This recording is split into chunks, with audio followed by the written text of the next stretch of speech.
We begin with this Fox News alert. President Trump has the world's attention now. He came through on a campaign promise, hitting Canada, Mexico, and China with tariffs to protect Americans from the flow of illegal immigrants and fentanyl in this country. And we can now report Mexico and Canada are leaning into Trump's art of the deal. The president of Mexico, Claudia Sheinbaum, spoke to Trump and is saying she will send 10,000 Mexican military to their side of the southern border. That's meant to assist with the border crisis left behind by the Biden-Harris administration. Trump says they agreed to pause any tariffs for 30 days.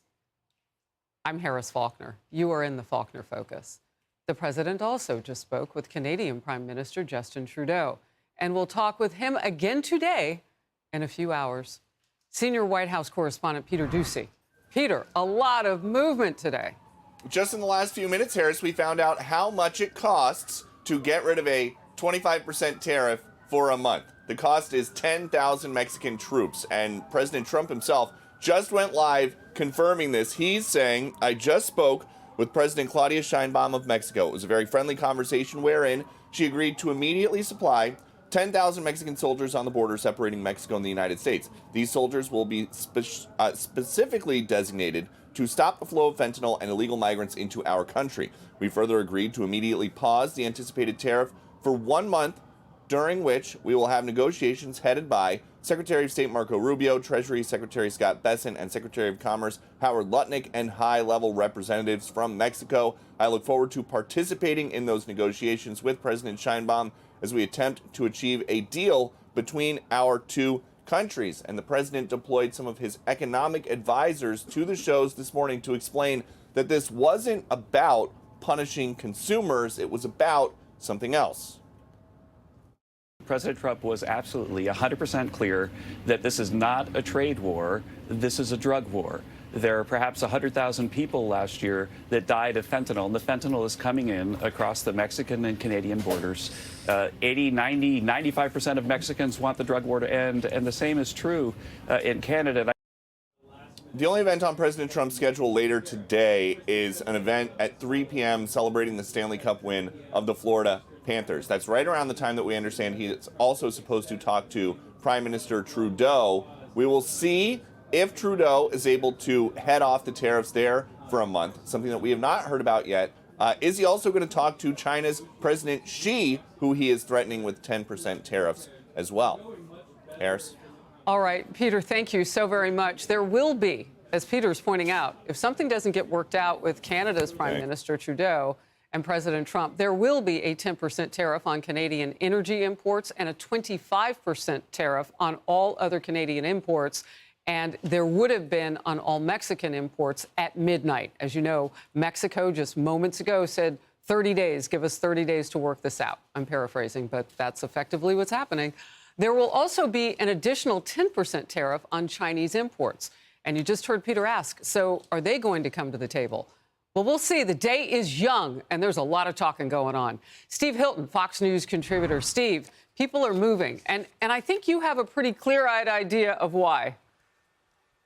Because you have someone in the White House who is taking control, he's in charge, he's at the height of his powers, he's commanding the American stage, the world stage. And by the way, this is what we saw before. So the reason people are so completely kind of losing it over the weekend ever since these tariffs is just completely incomprehensible to me. I remember it very clearly last time round, because then the real issue with Mexico wasn't just fentanyl. It was also, of course, immigration and the caravans and all of that. And I remember that President Trump announced 25% tariffs on Mexico via a tweet, as it was then called, on a Sunday night just before we went on air with my show. And we covered it, and within days you saw exactly the same kind of quick reaction. The then president of Mexico sent troops to their southern border, and it's happened again. And here is someone who's completely ripping up the playbook of how things operate in terms of relationships between countries. I remember, of course, being back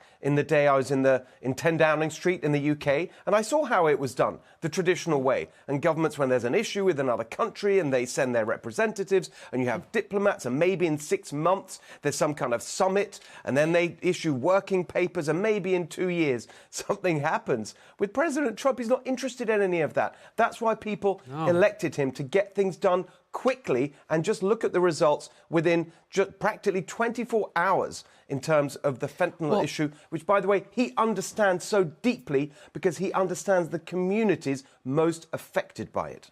You know, it's great to get your front row seat to history from David Cameron's leadership in the UK and apply that now. Our brand new American citizen and friend, Steve Hilton, we really appreciate that. Please sit tight with me as I work through this, because you said 24 hours. I feel like it's been 24 minutes because they were still kind of trash talking with, we're coming with our own, we're doing this tariff against the United States. Treasury Secretary, who'll be a big part of this, Scott Bessent, will be in a major position in upcoming trade talks. And he wrote a recent opinion piece about this. He says, the truth is that other countries have taken advantage of the United States' openness for far too long because we allowed them to. Tariffs are a means to finally stand up for Americans. He also said this during his confirmation hearing.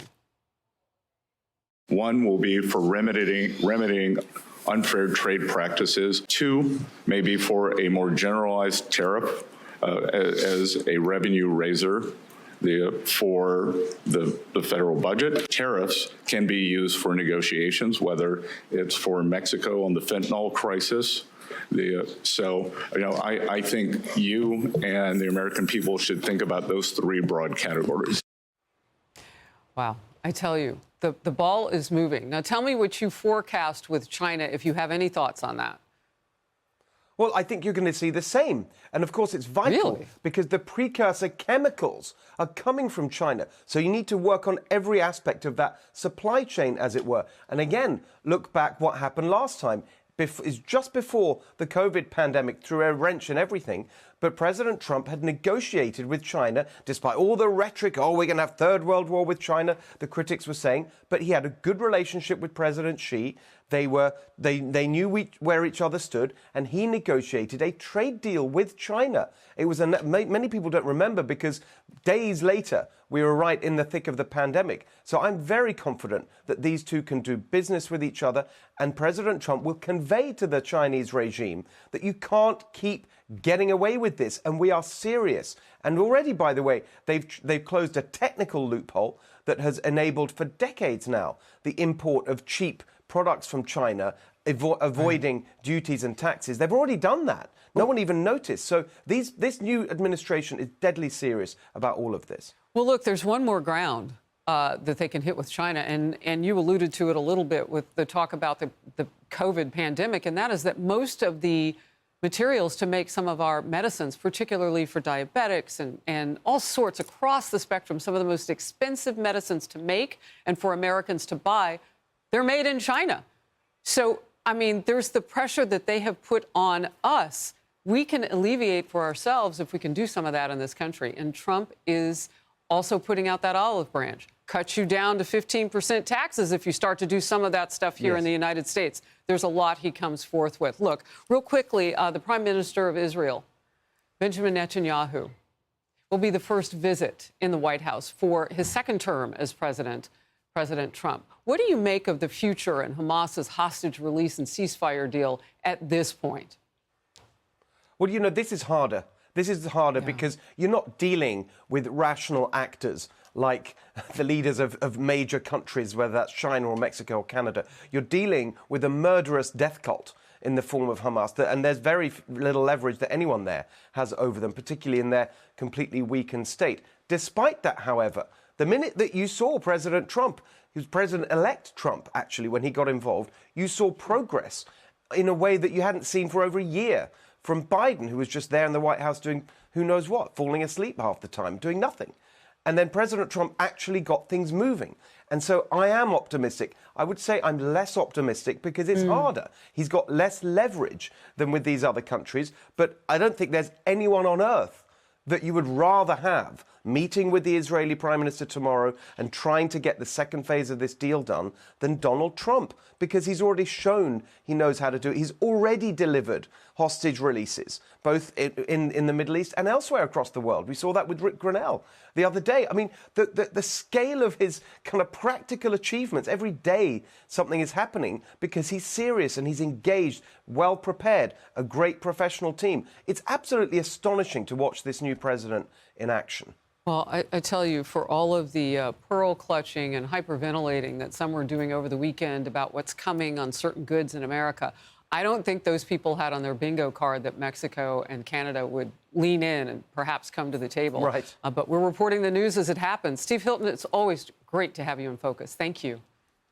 Thanks, Harris.